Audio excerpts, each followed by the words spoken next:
ছাত্রছাত্রীরা পড়াশোনা কেমন করছে? ওরা পড়াশোনা করে কোথায়? বাড়ি গিয়ে কেউ বই খুলছে না।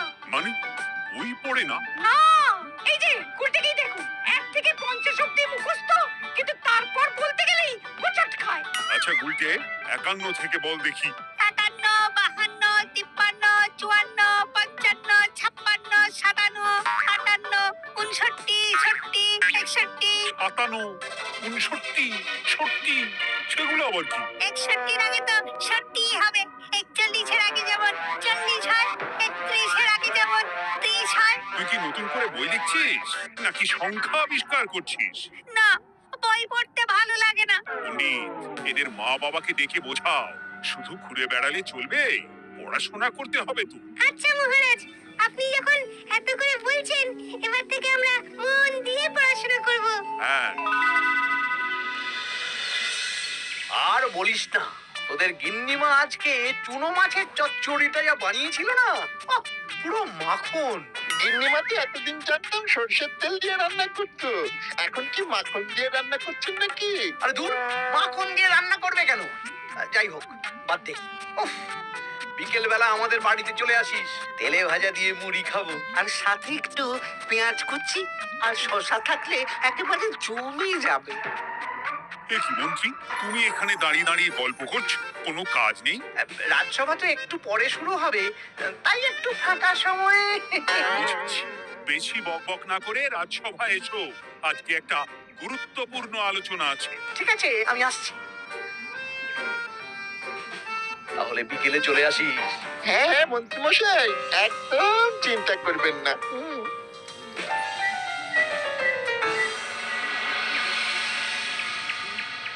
রাজ্যটা তো রসাতলে চলে যাচ্ছে, বাচ্চারা পড়াশোনা করছে না, বড়রা গল্প গুজব করে আড্ডা দিয়ে কাটাচ্ছে।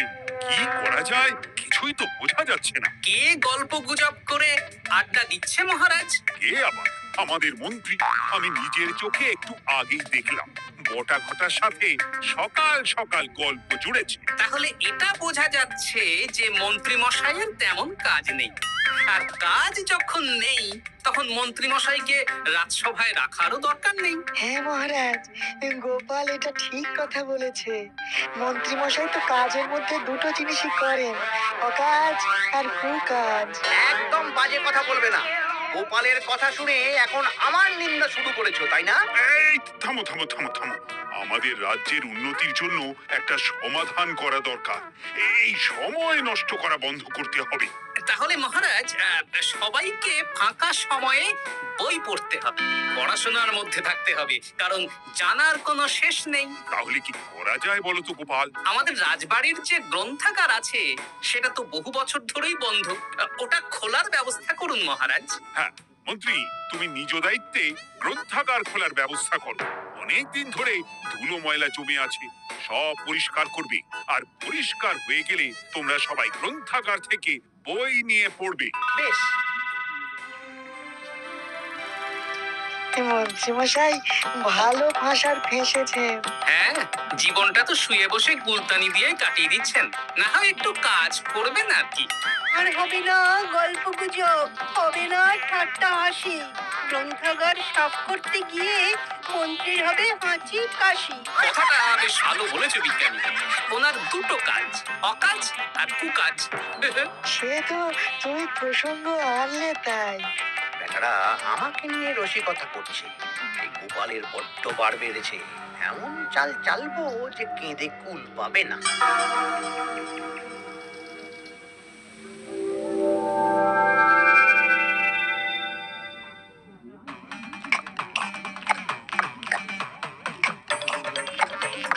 বেশ সুখে ছিলাম, কিন্তু হঠাৎ করে গোপাল আর মহারাজের সহ্য হলো না, চাপে পড়ে গেলাম।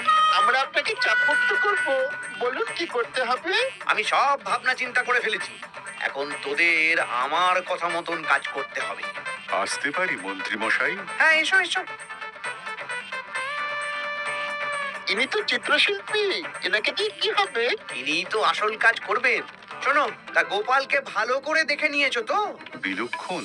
একটা পাতায় গোপালের ছবি আঁকতে হবে, ওপরে লেখা থাকবে কৃষ্ণনগরের ভবিষ্যৎ। এ কি গোপাল তো আপনার শত্রু, গোপালকে নিয়ে বই লিখছেন কেন? আমি বলছি, একটা পাতায় গোপালের একটা ছবি আঁকা হবে, যেখানে গোপালকে দৈত্য হিসেবে দেখানো হবে। বড় বড় দাঁত, বড় বড় কুলোর মতো কান। শোনো, নিচে একটু ফাঁকা রাখবে, যা লেখার আমি পরে লিখে দেব। আর আপনি মহারাজকে এই পাতাটা দেবেন? হ্যাঁ, আর বলবো যে গ্রন্থাগার পরিষ্কার করতে গিয়ে এই পুরনো পাতাটা পেলাম, তবে অনেক খুঁজেও বইয়ের বাকি অংশ কিচ্ছু পেলাম না মহারাজ। মহারাজ ওখানে দৈত্য বেশি গোপালকে দেখে ভাববেন রাজ্যের বড় বিপদ আসতে পারে, আর গোপালকে কোনো কারণ ছাড়াই তাড়িয়ে দেবেন।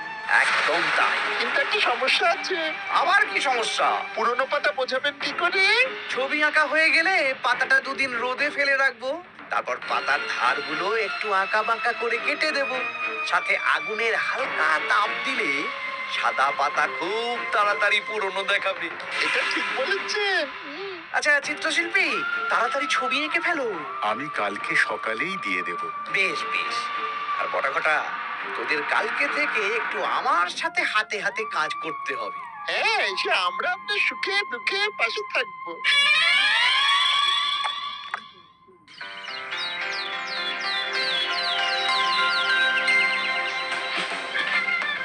ওপরের তাকগুলো পরিষ্কার কর, ওপরের বইগুলো বড্ড ময়লা।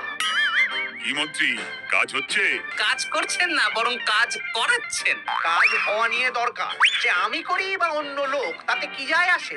যায় আসে মন্ত্রী মশাই। আমাদের এই গ্রন্থাগারে এত দামি দামি প্রাচীন দুষ্প্রাপ্য বই আছে, যদি কোনো বই চুরি হয়ে যায় তার দায় কে নেবে? এটা গোপাল ঠিক বলেছে। আমি তো এখানেই আছি, বটা ঘটা সাহস আছে নাকি বই সরানোর? বেশ, তাহলেই ভালো। চলো গোপাল, পাঠশালায় গিয়ে দেখে আসি আজকে কেমন পড়াশুনো চলছে।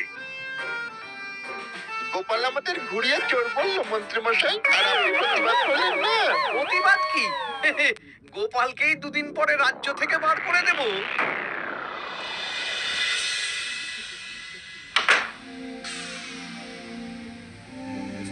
মন্ত্রীমশাই, ছবি আঁকা হয়ে গেছে। কই দেখি দেখি দেখি। সাব্বাস, এই তো যাই। এই ছবি দেখে মহারাজ চমকে যাবে। এবার পাতা পুরনো করার কাজটা করে ফেললেই কেল্লা ফতে।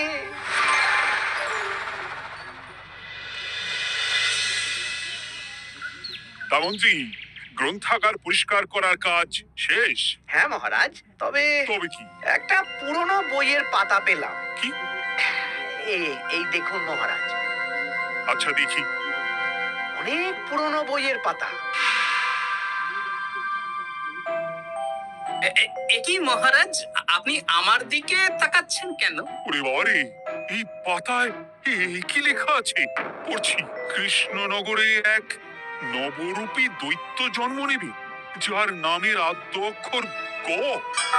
সে শুরুতে লোকজনের উপকার করবে, কিন্তু তার বয়সকালে তার আসল রূপ ফিরে আসবে। ওই ব্যক্তি আসলে মানুষ নয়, সে এক দৈত্য। সে থাকলে কৃষ্ণনগরে নেমে আসবে সর্বনাশ। কৃষ্ণনগরের মানুষদের ধরে সে খাবে। তার আসল রূপের চিত্র প্রদর্শিত করা হলো। কই দেখি মহারাজ, দেখো। সত্যি তো এই দৈত্যকে একদম গোপালের মতন দেখতে। মহারাজ, আমার মনে হয় যে গোপালকে এই রাজ্যে ঠাঁই দেওয়া একদম ঠিক হবে না। কোন দিন গোপাল মানুষ থেকে দৈত্য হয়ে আমাদের খেয়ে নেবে বলা তো যায় না। উল্টো পাল্টা কথা বলবেন না মন্ত্রী মশাই। ওই দেখুন মহারাজ, গোপাল কেমন রেগে উঠছে। এক্ষুনি দাঁত বেরোলে কিন্তু হিতে বিপরীত হয়ে যাবে। আরে কিসের হিতে বিপরীত? কই দেখি। দেখো দেখো, এ তো কোনো দুষ্প্রাপ্য বইয়ের পাতা, তাই মিথ্যে কথা লেখার সম্ভাবনা কম। বিশ্বাস করুন মহারাজ, আমি দৈত্য নই, আমাকে ফাঁসানো হচ্ছে। গোপালকে দূর করুন মহারাজ। কোনো অঘটন ঘটে গেলে কিন্তু আমাকে বলতে পারবেন না যে আমি আগে থেকে সাবধান করিনি। হ্যাঁ গোপাল, তুমি আর এই রাজ্যে থেকো না, আজ রাত্রেই চলে যাও। আমি জানি তো, মানুষ অবস্থায় অনেক উপকার করেছো বা করছো। কিন্তু দৈত্য হয়ে উঠলে তখন রাজ্যের মানুষকে কি জবাবদিহি করব বলো? বিশ্বাস করুন মহারাজ, আমি মানুষ। চুপ! এই কে আছো? গোপালকে ঘাট ধাক্কা দিয়ে বের করে দাও। যেন আজকের পর এই রাজ্যে আর না দেখি। মহারাজ এসব বিশ্বাস করলেন? মন্ত্রী মশাই জোর খাটালেন যে, কি আর করা যাবে। এখন যতদিন না কোনো উপায় হচ্ছে, এই রাজ্যের বাইরেই থাকতে হবে। তবে তবে কি? একটা সন্দেহ হচ্ছে, বুঝলে। আগের বছর যখন বেতন বেড়েছিল, রাজসভা থেকে একটা চিঠি দিয়েছে, সেটা আছে? হ্যাঁ, আছে তো। দাও তো। যাওয়ার পথে একটু বিজ্ঞানীর বাড়িতে যাব, বুঝলে।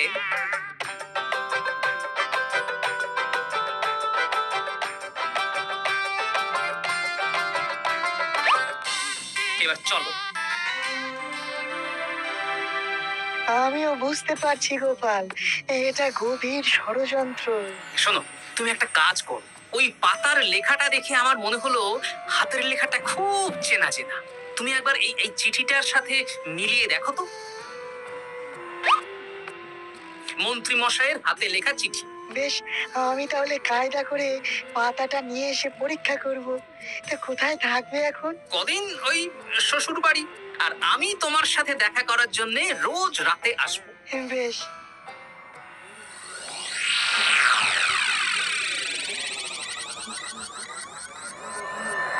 আসতে পারি মহারাজ? ও বিজ্ঞানী, এসো এসো এসো। বলছি মহারাজ, পাতাটা চাই, আজকে রাতের জন্য দেবেন? হ্যাঁ, নিয়ে যাও নিয়ে যাও। ওই পাতা দেখলেই আমার ভয় লাগছে।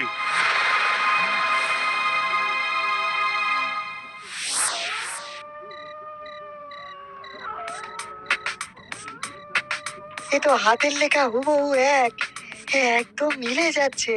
তার মানে এই হাতের লেখা মন্ত্রী মশাইয়ের, আর এই বই রোদে ফেলে রেখে হলুদ করা হয়েছে। আসতে পারি বিজ্ঞানী? এ কি, এ কে তুমি?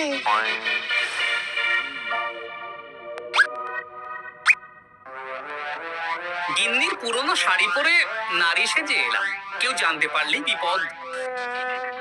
এ কোনো বিপদ নেই, তোমাকে মন্ত্রী মশাই ফাঁসিয়েছেন। ওনারই হাতের লেখা, আর ওটা রোদে ফেলে আর উষ্ণ তাপে রেখে পাতা হলুদ করা হয়েছে।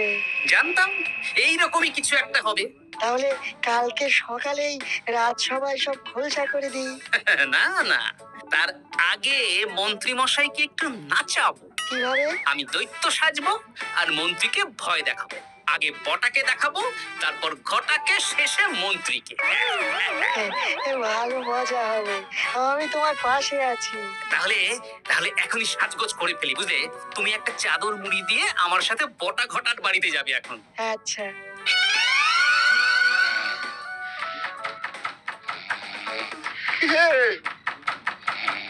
এক ঘন্টা দেখ না।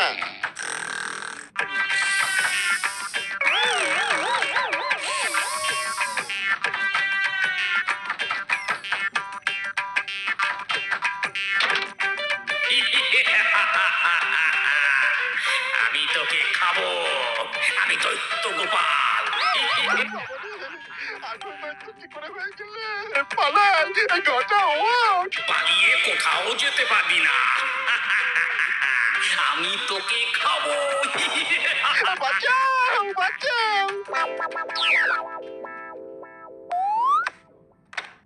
কি হলো? বটা কোথায়?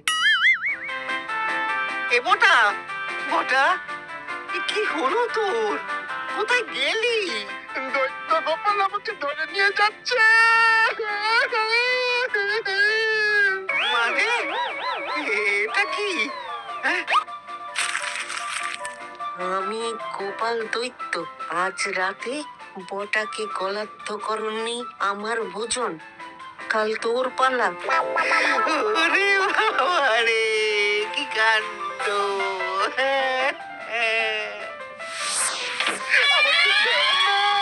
চুপ, আমি মানুষ। এবার বল, আমাকে ফাঁসানো হচ্ছিল কেন? বল। আমি কিছু জানি না, সব মন্ত্রী মশাইয়ের চক্রান্ত। আমাকে ছেড়ে দাও। এখন না, পরে ছাড়বো। শোনো বিজ্ঞানী, এখন এর মুখ হাত পা ভালো করে বেঁধে ফেলো দেখি। আমি এক্ষুনি বাঁচছি। আর ভোরবেলা একটা কাজ করতে হবে, আমার কয়েকটা নাতি নাতনিকে তোমার বাড়িতে নিয়ে আসবো, আর তারপর আচ্ছা, আমি এখন চললাম, দরজাটা ভালো করে বন্ধ রেখো।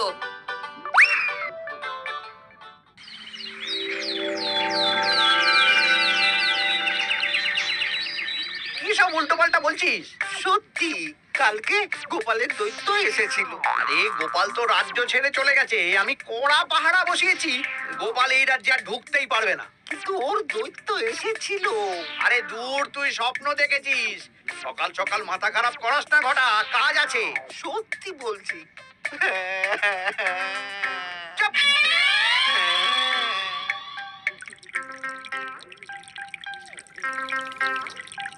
মহারাজ, আমি কানা ঘুষো খবর পেলাম বটাকে গোপাল দৈত্য কালকে রাতে তুলে নিয়ে গেছে। হ্যাঁ, আমিও তো তাই শুনলাম।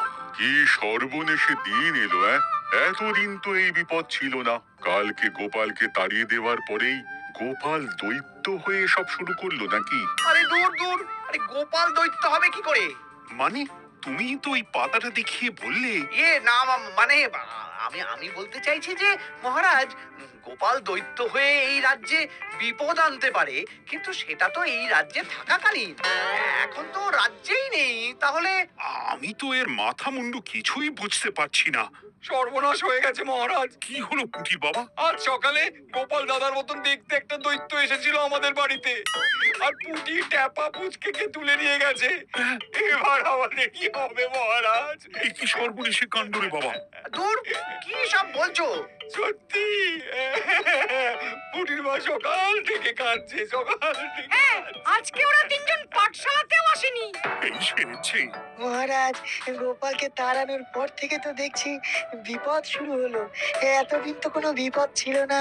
সেনাপতি, তুমি তোমার প্রহরীদের নিয়ে গোপাল দৈত্যকে খুঁজে বের করার চেষ্টা করো। আচ্ছা মহারাজ। আর এই যে মন্ত্রী, বলুন মহারাজ। আজ থেকে রাজ্যের সব দোকান, বাজার, হাট অনির্দিষ্ট কালের জন্য বন্ধ থাকবে। সবাই বাড়িতে থাকো, ঢেড়া পিটিয়ে দাও।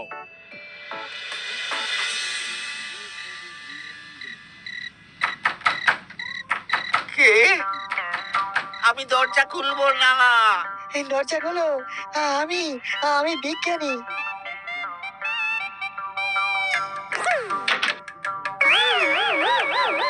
এবার আমি তোকে খাবো। আমাকে ছেড়ে দাও, আমাকে ছেড়ে দাও, ছেড়ে দাও, আমাকে ছেড়ে দাও। ছেড়ে না, ছিঁড়ে খাবো।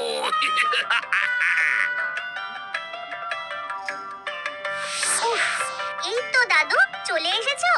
এরকম শুয়ে বসে থাকতে ভারী মজা। এ কি বটা, তোর কিছু হয়নি? না না, কাল একটু ভয় পেয়েছিলাম। না, কিছু হবেও না। এই মন্ত্রীর সব চক্রান্ত ধরা পড়ে গেছে। আমি চাইলেই মহারাজের কাছে মন্ত্রীর নিজের হাতের লেখা বইয়ের ব্যাপারে বলতে পারতাম, কিন্তু কিন্তু আমি চাই মন্ত্রী মশাই নিজের মুখে নিজের দোষ স্বীকার করুক। আর সেটা করানোর দায়িত্ব তোর হাতে। আমি কি করব? কাল সকালে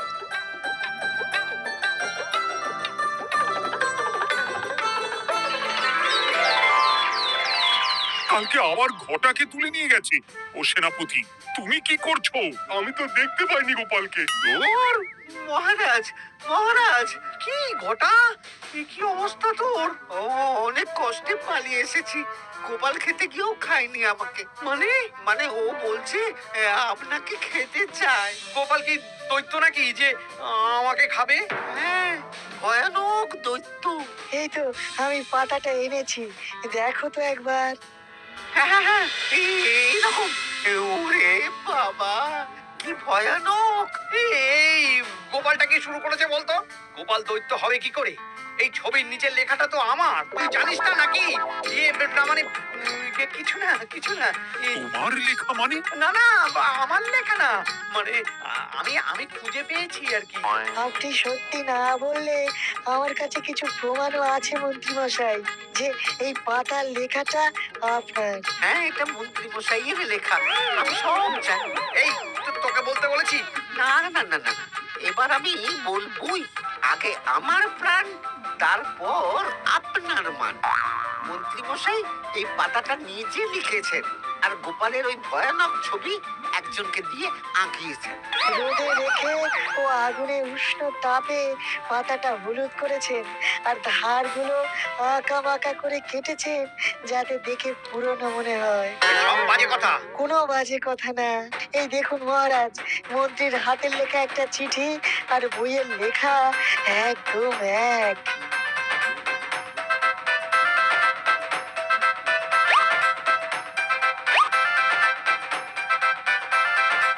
এ কি মন্ত্রী? না মানে কিন্তু গোপাল যদি সত্যি দৈত্য না হয়, তাহলে বাচ্চাগুলোকে আর বটাকে কে ধরে নিয়ে গেল? আমি ধরে নিয়ে গিয়েছিলাম। অনেক সময় সোজা আঙুলে ঘি না উঠলে আঙুল বাঁকাতে হয়, তাই এই ছোট্ট নাটক। সবাই সুস্থই আছে। এবার মন্ত্রীকে আমি মেরে অসুস্থ করে দেব। সুস্থ মানুষকে দৈত্য বানিয়ে দিলে, হ্যাঁ?